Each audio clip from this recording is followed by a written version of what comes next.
ہمارے جو شاہ صاحب کے ساتھ رابطہ نہیں ہو رہا، اس وجہ سے ہم کچھ نہیں کہہ سکتے کہ وہ گرفتار ہے یا گرفتار نہیں۔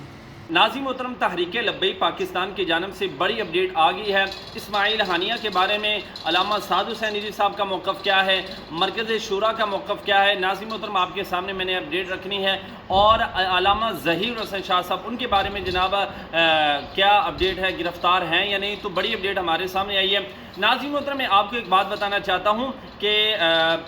ہزاروں سال بعد بھی جناب ایران والوں نے ماتم کرنے کے بعد وہی طریقہ اپنایا کہ جناب اپنے گھر بلا کر شہید کیا اسماعیل ہانیہ کو، اور جناب اپنے یہودی آقا کو خوش کیا اور اپنی ریت کو جو ہے وہ برقرار رکھا۔ اور دوسرا ناظرین محترم، تحریک لبیک پاکستان کے امیر علامہ سعد حسین ندوی صاحب، انہوں نے کہا ہے کہ یہ خون رائے گا نہیں جائے گا۔ انہوں نے کہا کہ اس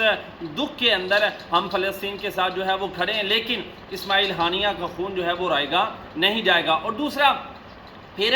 جناب جب ہماری پریس کانفرنس ہوتی ہے تو اس کے اندر پیر عنایت الحق شاہ صاحب راولپنڈی کے جو ہیں، انہوں نے باقاعدہ یہ بیان دیا ہے کہ جناب اسماعیل ہانیہ ایک مسلم جو ہے وہ لیڈر تھے اور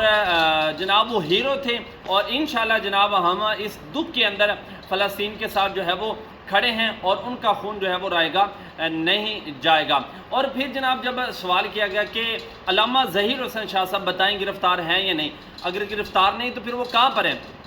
تو اس حوالے سے ہمارے پاس جناب اپڈیٹ آتی ہے کہ جناب علامہ ظہیر حسین شاہ صاحب شفیق امینی صاحب انٹرویو کے اندر یہ بات بیان کرتے ہیں کہ جناب ہمیں اس بات کی کوئی خبر نہیں کہ وہ گرفتار ہیں یا نہیں، کیونکہ ہمارا ان سے جو ہے وہ رابطہ نہیں ہو رہا، تو اس لیے ہم کوئی حتمی جو ہے رپورٹ آپ کے سامنے نہیں رکھ سکتے۔ تو یہاں پر دونوں پہلو نکل سکتے ہیں کہ یا تو پھر وہ اپنے آپ کو سیو رکھنے کے لیے کسی محفوظ مقام پر چلے گئے اور ان کا نمبر جو ہے وہ بند ہے،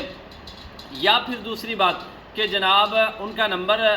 بند ہے یا تو اس وجہ سے کہ وہ سیف مقام پر ہیں اپنے آپ کو محفوظ کرنے کے لیے، یا پھر پولیس نے ان کو گرفتار کر لیا ہے اور اس لیے جناب ان سے جو ہے وہ کوئی رابطہ نہیں ہو پا رہا۔ تو لیکن اگر شاہ صاحب گرفتار نہ ہوتے تو ایک بات تو مطلب طے تھی کہ کسی نہ کسی تھرو انہوں نے ہمارے ساتھ رابطہ کرنا تھا، لیکن خیر اس حوالے سے بھی کچھ کنفرم نہیں کہا جا سکتا۔ باقی انشاءاللہ اس حوالے سے کوئی اپڈیٹ ہمارے ساتھ آتی ہے تو وہ بھی انشاءاللہ آپ کے ساتھ ضرور شیئر کریں گے۔ چینل کو سبسکرائب کر لیں، لائک کریں، کمنٹ کریں۔